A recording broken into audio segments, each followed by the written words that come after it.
The T-square between Gemini, Virgo, and Pisces, this is what this looks like. The moon in Virgo was really asking us to look at our faults, to continue to reflect.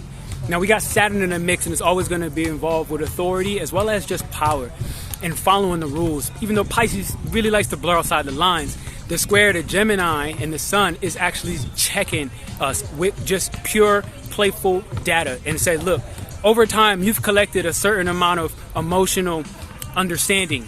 And with that emotional understanding, how can you start to get rid of the faults in your ego? Now, what's magical about this is Pisces is a very passionate sign, but people like to think of it as always sweet and soft.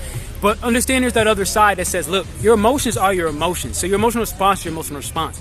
The key thing is to not let it check you and to not let it hold you, okay, to a point where you hold on to emotions.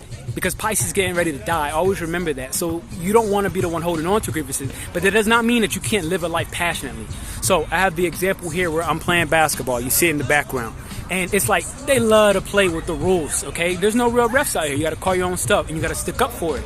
Now, when I say stick up for it, you got to stick up for it with a certain sense of objectivity, just the simple facts, the raw data. Start applying this.